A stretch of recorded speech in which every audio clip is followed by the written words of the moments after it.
Snap's earnings shortfall and Twitter's disappointing results dragged down the Nasdaq today. With the markets awaiting a mega week of earnings next week, Snap and Twitter's results have raised concerns about a number of tech giants set to report. For more on what we can expect, let's bring in Hatem Dhiab, managing partner at Gerber Kawasaki. Thanks so much for joining us. Thank you, Jacqueline. How are you? I'm well, thank you.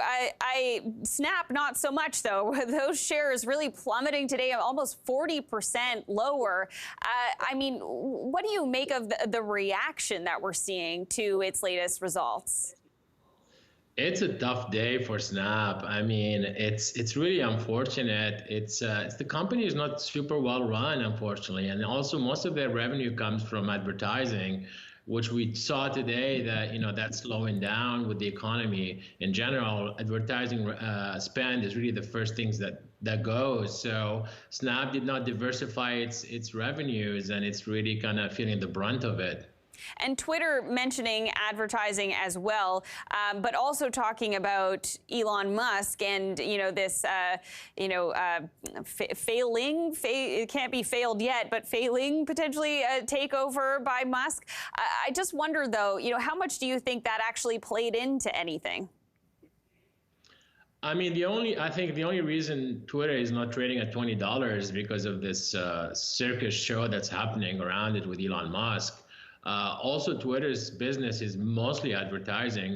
The revenues haven't grown. They actually had a loss this quarter. So I think their business is also really going to struggle going forward. And Elon, I think, realized that at the wrong time, and he doesn't want to own the business. Right. I mean, it kind of made me think about when he said he had a really bad feeling about the economy, but then we saw Tesla do okay. Maybe he was more thinking about his proposed purchase of Twitter.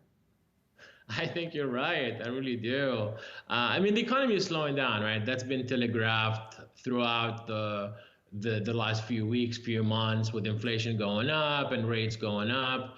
I think everyone is looking forward to next week's earnings or this week's earnings just to kind of get a better feel of how bad things are, how bad things are going to get. Tech has become such a big part of the economy in general, not from a valuation standpoint, but just from earnings standpoint. So people really will look at these CEOs to get a feel of demand, of what's the impact of inflation, what's the impact of these geopolitical issues, and also what's this deceleration mean in general. So I think that's what Elon also saw.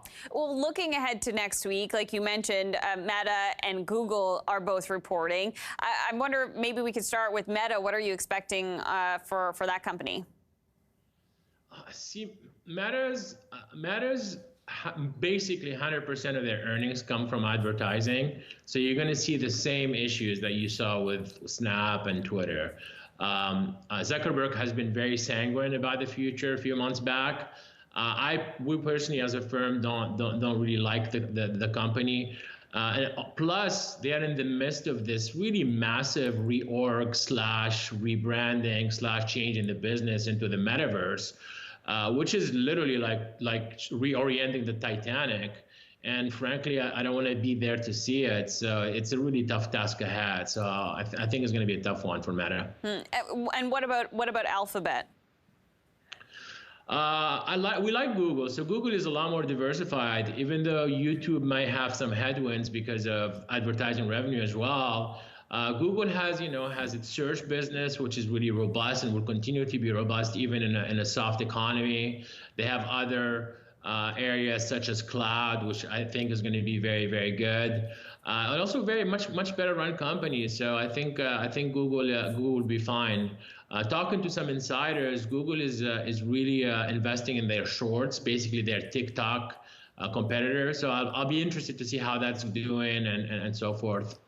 I wonder, too, we were looking at Shopify shares today because they were really dragging on the TSX, and it's a big focus for Canadian investors. What do you make of Shopify? We've done really well with Shopify, owning it for many, many years. It really is a fantastic run company. I think your previous guest said it exactly how I feel, which is you got to buy these businesses when they are low. Shopify is just struggling because they've done really well during the pandemic, but the whole story of this e-commerce moving brick and mortar into the digital age is going to continue. They may keep face short-term headwinds simply because they've just got ahead of themselves from a valuation standpoint, but the business is very, very strong. You're going to have millions and millions of businesses going online, and that's going to continue. That's something that's happened during the pandemic and will continue for 5 years or so. So I like Shopify at these prices. The tech sector as a whole, I just wonder what kind of, challenges you see as being, the biggest headwinds right now. Is it geopolitical? Pardon me. Is it macroeconomic? Is it, inflation? What do you think are the biggest challenges? I think it's all of it, right? Like valuations, number one, rates go up, you got to squeeze in valuation. So I think that's your number one thing that's happening, and the valuations have gotten away from themselves before.